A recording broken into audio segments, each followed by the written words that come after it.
السلام علیکم ملګرو. د پاکستان د کلاړیانو کیمپ لګیدل د جی چې په دغه کیمپ کې بعد د پاکستان کلاړیانو ته انګلیش لینګویج هم خودل کیږي. جی تاسو لکه دې شي دا خبر دا سه عجیب غونټو لګي خو بالکل دا حقیقت ته او دا پکار هم دا زموږ ډیر کلاړیان دا سی وی چې هغه انګلیش کې ډیر زیات کمزوري وي. یو انګلیش یو داسې ژبه ده چې دا انټرنیشنل ژبه ده،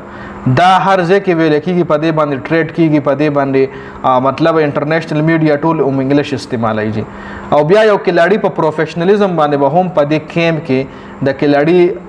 مطلب دا هغه چې کوم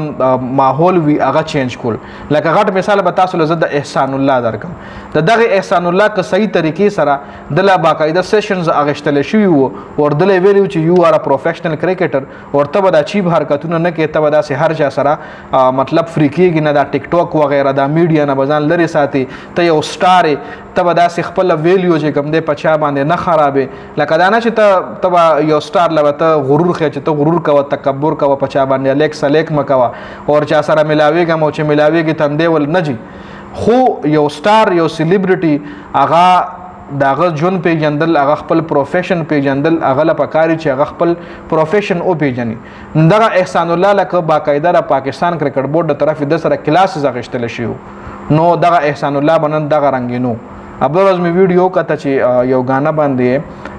مطلب لپ سینګ کړو په ټیک ټاک باندې چې هغه ډېر مطلب نه جوړیږي هغه سره داسې قسم کاته، خو هغه بیا هم دا کاته ځکه کوي چې هغه کې پروفیشنلیزم نشته دی،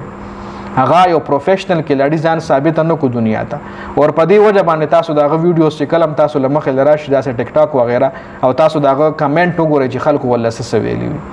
نو بیا انسان لا نو اوس پاکستان کرکټ بورډ چې کم کیمپ روان کړی دی تقریبا د 3 میاشتو کیمپ ته دا جی په دې کیمپ کې تقریبا 40-50 کلاړیان راټول کړي دي. نو هغه سره خو د کرکټ پریکټس نه علاوه هغه ته مطلب د هغه سره کلاسز اغشتل، هغه سره سیشنز اغشتل، ډاکټر حضرات ورزي، انګلیش لیټریسي والا انګلیش لینګویج والا ټیچران ورزي د انګلیش لینګویج خي. نو دې کې د شرم څه خبره نشته ده، د کلاړي په پروفیشنلیزم باندې کار کول یا اغله تعلیم ورکول نو دا خبره ده. اکثر کرکټر داسې وی چې د تعلیم نه وی کړي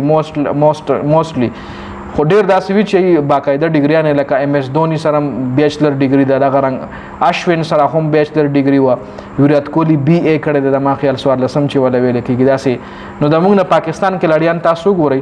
نو کرزوان تاسو دغه انګلیش تاسو ګورئ، نو بیخي هغه کړو پروفیشنلیزم نشته. بیا بابر انګلیش تاسو ګورئ،